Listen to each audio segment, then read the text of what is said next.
So you want us to question everything, challenge everything. That's what we need to do. We need to all wake up as individuals and start being part of this debate, everything that's happening around us. Is that really what you want? Yeah.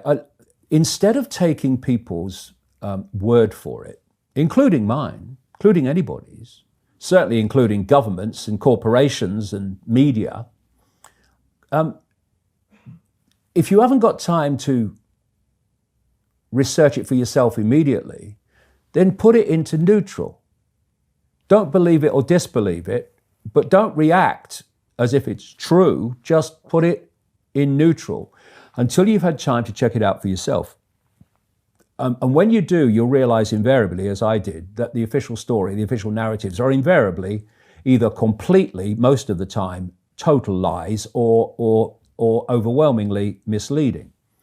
And crucial, because of what we were talking about earlier, don't be intimidated into silence. Don't.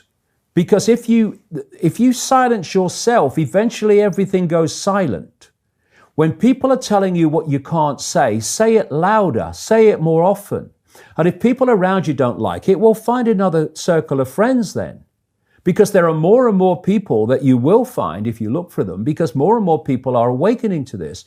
And like I said earlier, you can get the impression from the people that control the microphones and the cameras that there is a certain view of the world which is different from yours. But you talk to enough people and you'll realize that behind this reticence to speak their truth, they feel the same as you do behind your reticence to speak your truth. I went to a bookshop years ago in the middle of the mass ridicule. It was in Oxford. And the manager came up to me. He said, "I have a very interesting thing today," he said. He said, "What I did is because I was right at the center of mass ridicule then.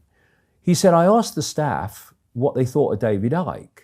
And I said, look, just tell me honestly, just tell me honestly what you think." He said about 80% had sympathy for what you're saying, but none of them was saying it to anybody else.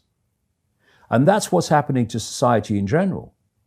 There is a vast number of people who don't want what's happening, who feel uneasy about what's happening, who don't want to have themselves intimidated into silence.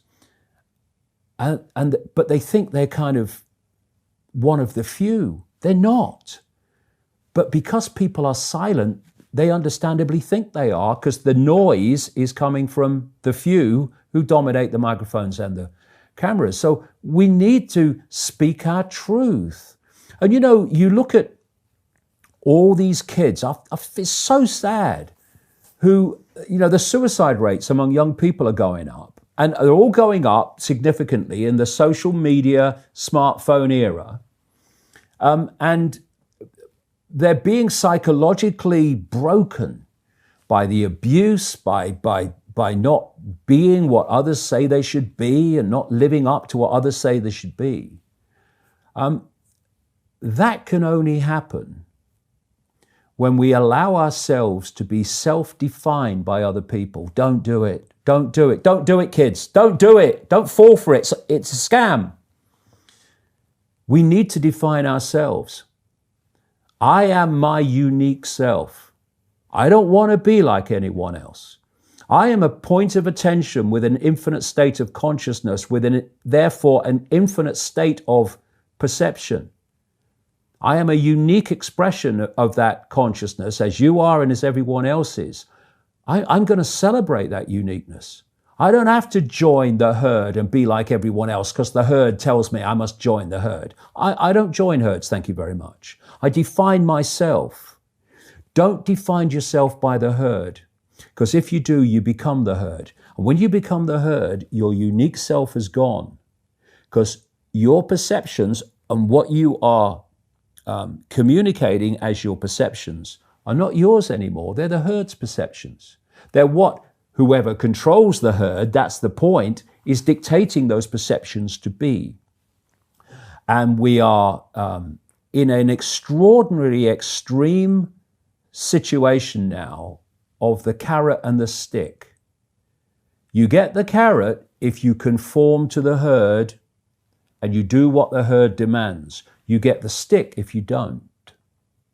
Well, I've taken the stick for 30 years, and I can tell you, it don't hurt. Unless you choose to believe it does, right?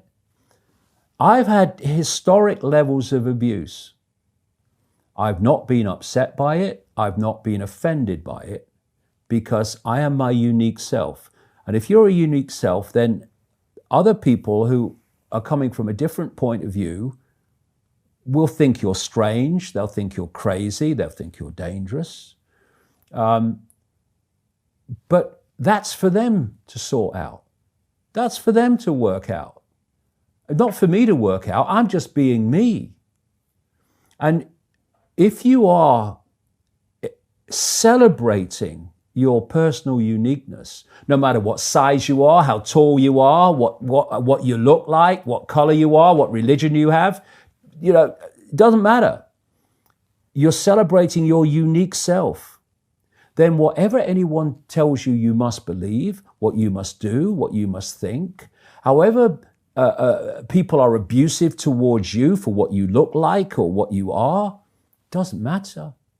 Doesn't matter because you are in your own power of individual uniqueness. And that's what's being driven out of people, because it has to be. They have to get us into groups, into herds, ultimately in a global herd, so that we'll move as one unit.